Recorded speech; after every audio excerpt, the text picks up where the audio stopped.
Okay, students, in this video we're going to talk about the third method to calculate a change in enthalpy, a delta H, if you are not given it to begin with. And that method is called using the standard enthalpies of formation. So as with the last video, I'm going to fill in some gaps here to explain what we're going to do. And it may not make 100% sense to you right now until we actually do it. So after we do it, you might want to come back to this section and reread it again so that you'll have more context and it may make more sense to you. Standard enthalpies of formation. So let me unpack that term really quickly. We know what enthalpies are. That's the change in heat energy for a chemical process. The word standard just means that we are selecting a particular temperature at which to do the chemical reaction. And we'll get into that later. So a standard enthalpy means a heat energy change at a given temperature of running the chemical reaction. And this word formation, that is basically referring to the formation of a chemical substance. So like water. How do you form water? Well, when you form water from hydrogen and oxygen, there is a certain enthalpy change in that formation of water. And so that's basically what we're talking about. So let's fill in some gaps here.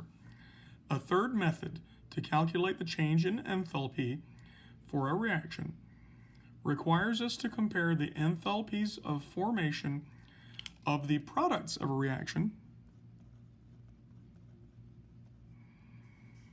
to the enthalpies of formation of the reactants.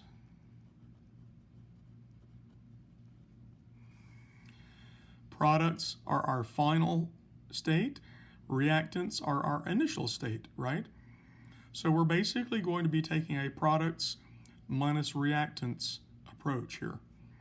And we'll get into that here in a moment. So what is the standard enthalpy of formation? Well, the standard enthalpy of formation of a chemical substance like water is defined to be the enthalpy change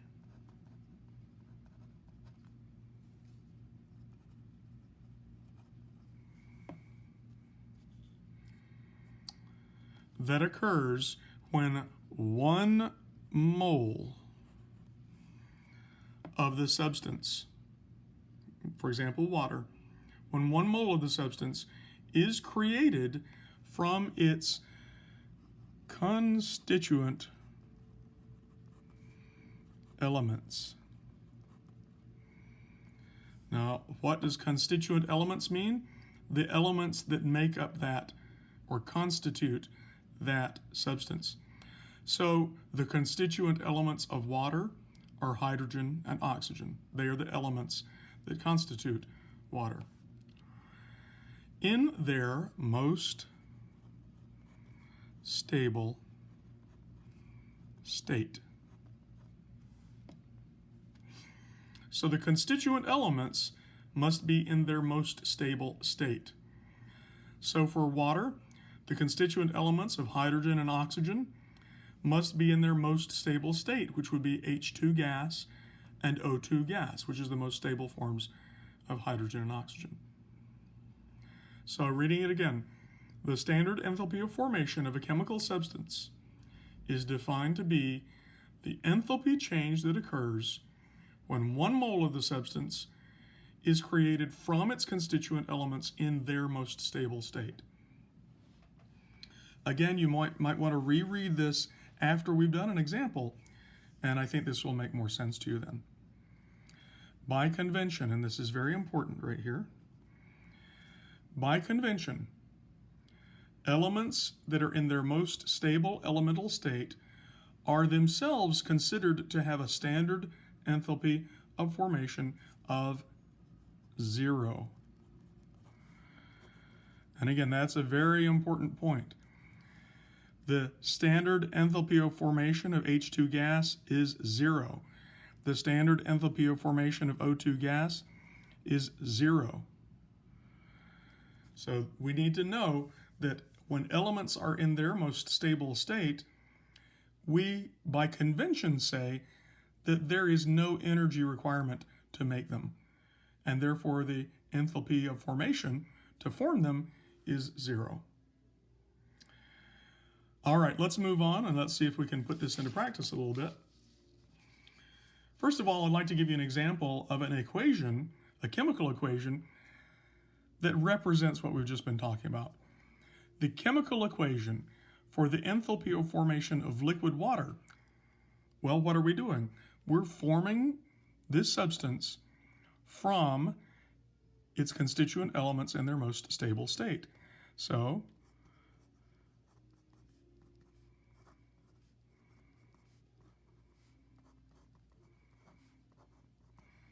and let me balance it. And we need 2 here and a 2 here. And there we go. There's an equation, a chemical equation, that represents what we mean when we're talking about the enthalpy of formation of liquid water, because it is being formed from its constituent elements in their most stable states. Now you'll notice that I've given you a short table here of some selected standard enthalpies of formation. And I've specified that this is at 25 degrees Celsius, because otherwise the word standard would not mean anything. I have to specify a temperature, because that's what standard means. So as we're taking a look at this table, I want you to first note the notation that we use. There's delta H, there's the enthalpy change. That little degree sign, we call it naught, N-O-U-G-H-T, and it looks like a degree sign. And there's a subscript of F. The change in enthalpy at standard conditions, that's what that degree sign means. That's what that naught sign means. The standard enthalpy of formation is given using this notation, delta H naught sub F, standard enthalpy of formation. Okay? I've given you several values for the standard enthalpy of formation of some of these chemicals. If you look in a textbook, they will have dozens and dozens and dozens of substances listed with their standard enthalpies of formation. You are not expected to know these values except for the things that are zeros, because we should recognize when an element is in its most stable state, then its standard enthalpy of formation, by definition, is a 0. So if you were given a problem that required you to use these values, you would have to be given all of the values, but you might not be given the ones that are 0, because you're expected to know, by definition, elements that are in their most stable state have a standard enthalpy of formation of 0. And just for fun, I've included carbon in its graphite form and carbon in its diamond form. And you'll notice here that thermodynamically, carbon in its graphite form is actually more stable than carbon in its diamond form. Okay. Well, how are we going to do some math on this to calculate the delta H? We've got some of the general concepts here. So here we go. To calculate a delta H, and now we include this naught sign because in order to calculate the delta H for a chemical reaction using this method, it has to be given standardized conditions that are specified in whatever table you pull this from. So that's what that naught means. To calculate the delta H naught for a chemical reaction, we must take the sum of the standard enthalpies of formation of all of the products. That is the final condition, the products, minus. So we subtract the sum, and don't forget we're going to have to add these together, the sum of the standard enthalpies of formation of all of the reactants, which are the initial conditions. So there's an equation. To calculate the delta H for a reaction, assuming that we're using this method, then it is the sum of, and I'll use the mathematical symbol capital sigma, which means the sum of a lowercase n that represents some number of chemical species, and this is going to be the coefficient for each chemical species in the reaction. The sum of all of the standard enthalpies of formation of the products minus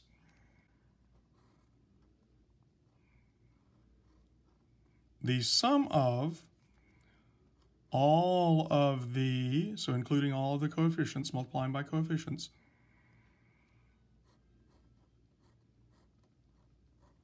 standard enthalpy of formation of the reactants. Okay? Notice that each standard enthalpy of formation must be multiplied by its coefficient in these brackets before we add them together. Okay? So, fundamentally, this is just a simple equation, and this equation is on the back of your periodic table. So if you look on the back of our periodic table, we've given you the equation, and here it is right here. Delta H naught, that naught represents, we're talking about standard enthalpies. So the change in enthalpy for a reaction at some standard conditions, and we're talking about this first equation here.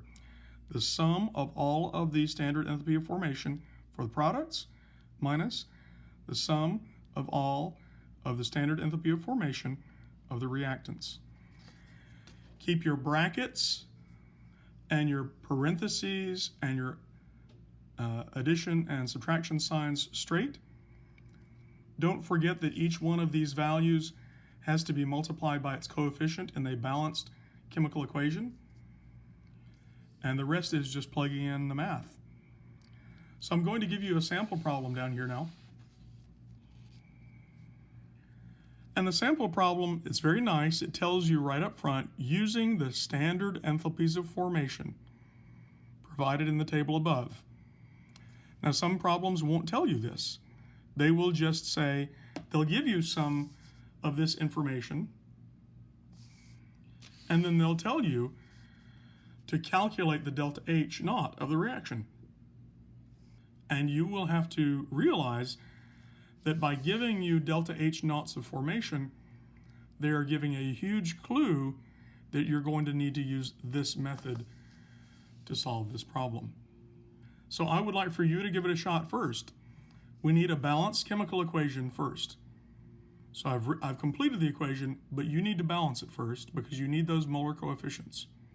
Once you do, see if you can plug everything in appropriately into this equation and get the correct answer. So go ahead and pause the video now, give it a shot, and when you're done, you can come back and I'll do it for us.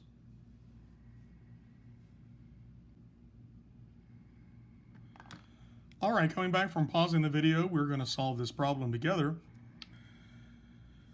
Notice that the equation is not balanced, and we are going to have to balance it first. So here I go, 1 carbon, 2 sulfurs, 1 sulfur, so I need 2 sulfurs.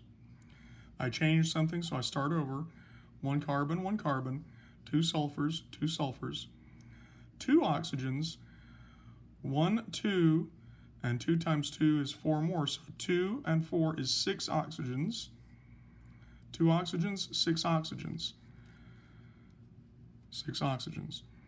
1 carbon, 2 sulfurs, 2 sulfurs. 6 oxygens, 2 and 2 times 2 is 4 more is 6 oxygens. So it's balanced. Okay.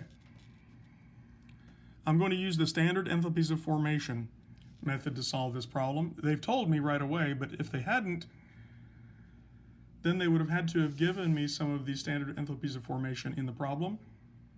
And when I saw that little symbol right there, that would have been a dead giveaway that I use this method. So I'm going to go ahead and write the general form of the equation and then start plugging in values. So I know that the delta H naught for the reaction equals the sum of the standard enthalpies of formation of the products minus the sum of the standard enthalpies of formation of the reactants. Notice that it's final minus initial. That's the same for all of the deltas that we've seen so far, hasn't it? Final minus initial. Don't make the mistake of putting the reactants first.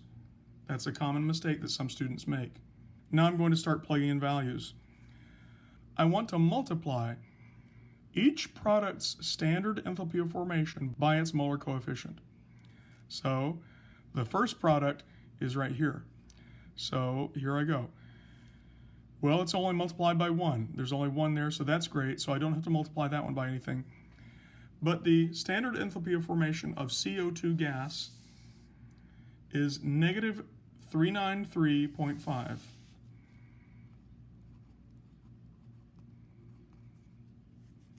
And the units here are kilojoules per mole.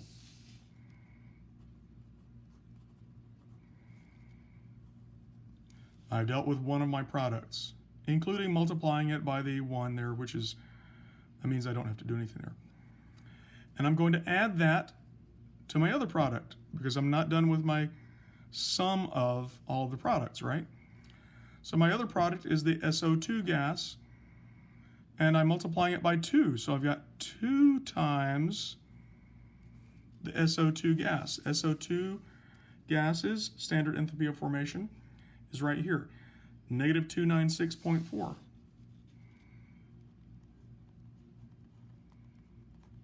Kilojoules per mole. And now I've dealt with all of my products, minus my reactants, right? So let's deal with my reactant. I only have one CS2, so I don't need to multiply it by anything. So here's my reactants. It's just the CS2 liquid, and that standard enthalpy of formation is 87.3.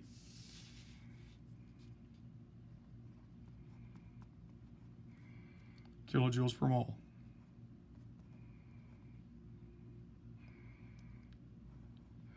Plus, I have one more reactant here, and it's 3 O2 gases. So it's 3 times the standard enthalpy of formation of O2 gas. Now, this is a common problem that some students encounter very often on an exam or other exercise. I would not have given you the standard enthalpy of formation of that substance right there. And invariably, during an exam, 1 or 2 students would raise their hand and ask me, I think you're missing something here in the problem. And then I'll tell them, no, everything is in the problem that you need for you to be able to solve it. And what they're forgetting is, I'm expecting you to know that elements in their most stable state are defined to have a standard enthalpy of formation of 0.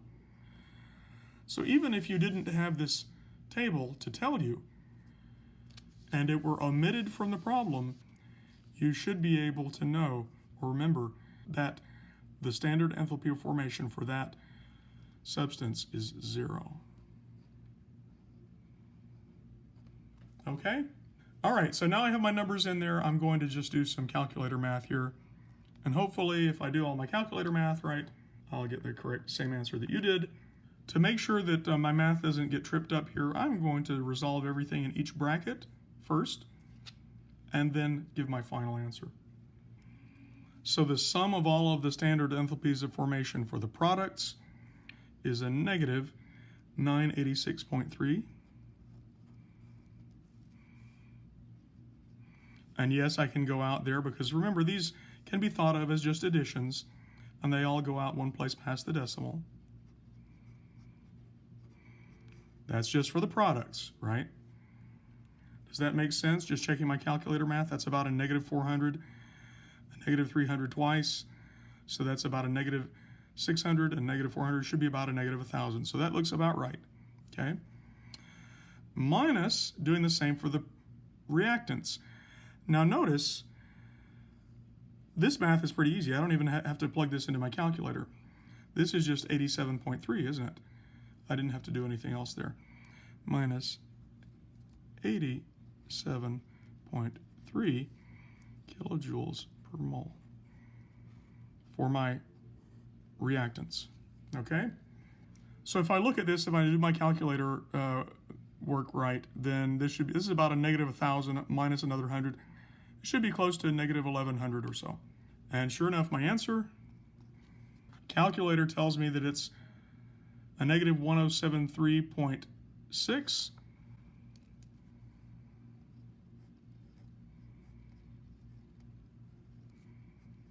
kilojoules per mole. And I can go out to that decimal place because this is addition subtraction. And there's my answer. Okay, just as a quick review, we've gone over a few methods to calculate a delta H, an enthalpy change.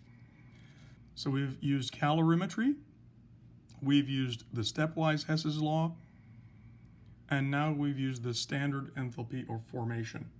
Just to remind you that there is a lot of information that is provided to you on the equation sheet. So let's take a look at the back of the equation sheet, and you will see 1 calorie equals 4.184 joules. So not only have we given you the conversion between calories and joules, this is also the value for the specific heat of water, right? Because that is how much heat energy that is required to increase the temperature of 1 gram of water 1 degree Celsius. We've also given you the calorimetry equation. Q equals M, meaning mass, not meters, mass times the specific heat of whatever substance you're dealing with, and each substance has its own specific heat, times delta T, the change in temperature. We've given you this equation for calculating a delta H for the standard enthalpies of formation. That's what that delta H naught sub F represents, right? So there's some information on the back of this equation sheet that will come in handy for you. Try not to get confused with the other material that's there that we haven't talked about yet, okay? One last comment I like to make is students often ask me, how do you know which method you're going to use to calculate a delta H? And the answer is the clue is virtually always given to you in the question. So if you are given information like the mass of a substance, its specific heat, its temperature change, maybe its heat energy, then that might be a big clue that you're going to use the calorimetry method. If, on the other hand, you're given values for the standard enthalpies of formation, that's your clue that you're going to use the enthalpy of formation method. If, on the other hand, you are given several reference equations, so for example, if you're given a target equation and then what looks like several reference equations with their delta H values, that's a key giveaway that you're probably going to use a Hess's law approach to solving the problem. So there are practice problems that you can do. They're at the end of the chapter. You can find a lot of them online. And there are also many practice problems in our electronic text, which you have available to you online. Okay.